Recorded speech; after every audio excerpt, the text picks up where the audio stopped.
Conti III, Chief of Police of the Metropolitan Police Department here in Washington, D.C. Today I'll be briefing on two incidents. I'll be briefing on several incidents, but the first incident I'll be briefing on will be about a video that has surfaced. MPD is aware of the video that has surfaced on social media depicting an MPD member using force against the subject. I have watched this video. I am embarrassed, disturbed, disheartened, and ashamed of what I've seen. We are an agency of more than 3,500 officers, and I assure the community this is not consistent with our training, our tactics, our policies, procedures, nor is it consistent with our agency's values. This incident will be referred to the United States Attorney's Office today for prosecutorial consideration and subsequent investigation by MPD's Internal Affairs Division. While getting illegal firearms is a priority for safer communities, this is not the way we train our members to get illegal firearms off the streets. On Sunday, August 8, 2021, officers report witnessing a hand-to-hand drug transaction. Officers eventually stopped an individual, conducted a brief pat-down, and felt the bulge of a firearm in the subject's waist area. As a result of this encounter, 3 MPD officers' police powers have been revoked, and those officers have been placed in a non-contact status, pending criminal and administrative investigations. MPD prides itself on treating everyone with respect, even when we are recovering guns and taking some of our most violent criminals off of our streets. It will be done constitutionally and respectfully. Our standard as police officers are intentionally set high. This is to ensure we have the support and trust of the communities we serve. This video does not reflect that standard. That will be the end of my statement with respect to this, and I will answer questions shortly after I make the next statement regarding homicides. There are 3 homicides that have occurred over the weekend that I'd like to address with the public at this time. A homicide offense occurred in the 600 block of 53rd Street Southeast at approximately 12 a.m. on Saturday, August the 7th. Members of the 6th District responded to the 600 block of 53rd Street Southeast for the report of a shooting.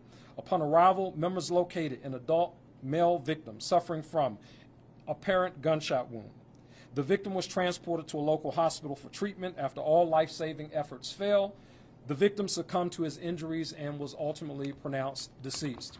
A short time later, 2 additional adult male victims were transported to area hospitals and treated for non-life-threatening injuries.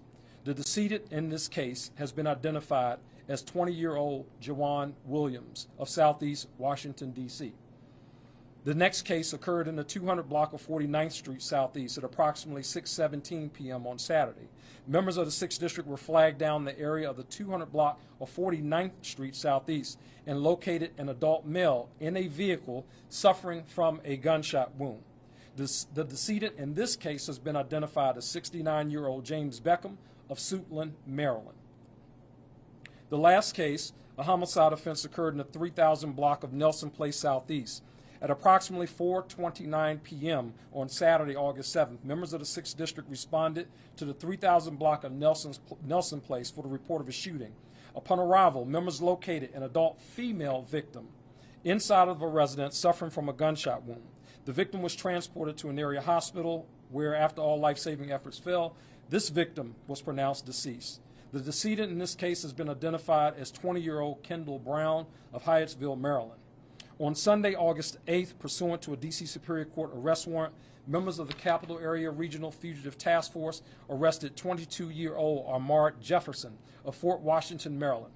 He has been charged with second-degree murder while armed in this case. And I think that these cases really underscore, again, just the violence that we have seen recently in our city.